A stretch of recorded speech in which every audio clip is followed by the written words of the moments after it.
What you want to do is destroy this guy's life, hold this seat open, and hope you win in 2020. You've said that, not me. You've got nothing to apologize for. When you see Sotomayor and Kagan, tell them that Lindsay said hello, because I voted for them.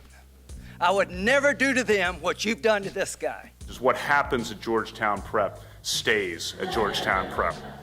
That's been a good thing for all of us, I think.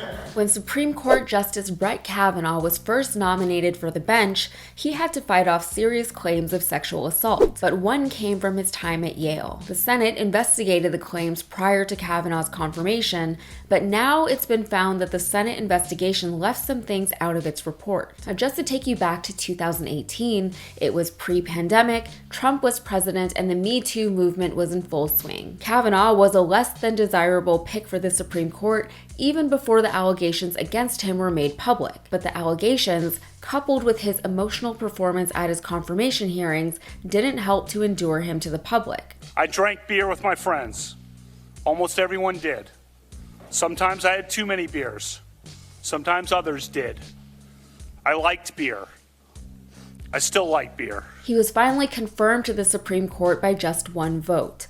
The votes fell along party lines, with the exception of Democrat Joe Manchin voting yes with the Republicans, as he tends to do. At the time all of this was going on, the rhetoric that you would expect to hear is exactly what you did hear. The Democrats were against him because he was conservative, mediocre, and now had several seemingly credible assault claims against him. The Republicans were for him because he was conservative, mediocre, and Trump's pick. The confirmation hearings, like so many at the time, felt farcical and irrelevant because we all knew how the vote was ultimately going to go. Senators didn't break with their party anymore, and Republican senators certainly didn't vote against Trump. With the Senate sitting at a 50-50 split, one dino would ultimately do things in for the Democrats. But prior to his confirmation, the Senate heard testimony from Kavanaugh accuser Christine Blasey Ford. Ford's testimony was a messy affair because she had sent a letter with her allegations to California Senator Dianne Feinstein months earlier. However, for reasons we still don't fully understand,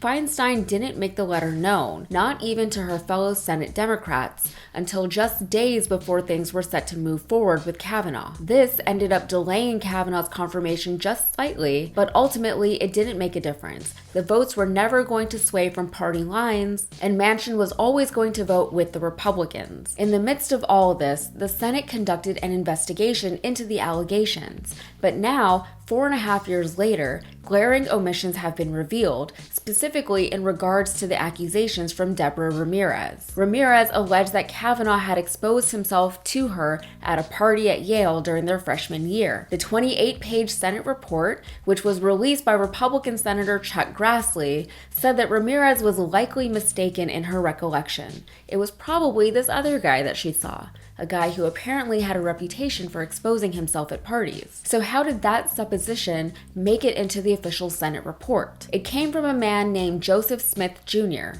who was a former colleague of the Judiciary Committee's then lead counsel, Mike Davis. Smith wrote in an email to Davis that he was in the class just behind Kavanaugh and Ramirez at Yale, and he remembers another guy who used to expose himself, so that must be who Ramirez was thinking of, not Kavanaugh. The man Smith was alluding to, Jack Maxey, was also younger than Kavanaugh and Ramirez.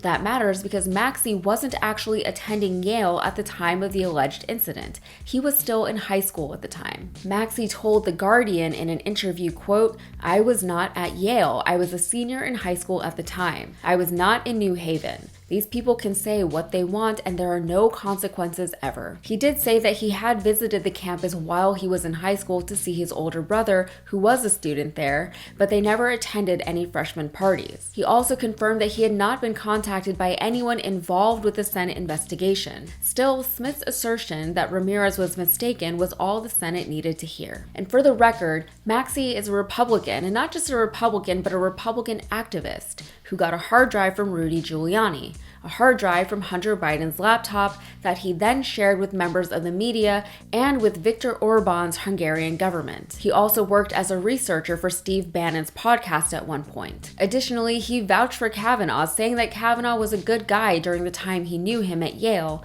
but of course, he still defended his own name. In other words, Maxey isn't operating under some Democratic agenda. The story here today isn't so much whether or not Kavanaugh did what he's been accused of doing or not. The reason why this is a big deal today is because the Senate said that they would investigate the claims against a man that they were about to install into a lifetime position on the highest court in the country, and they boofed it, seemingly intentionally. This is also in line with claims that the Senate committee declined to hear others who were willing to offer testimony against Kavanaugh as part of the investigation. So it just confirms a lot of what we already suspected.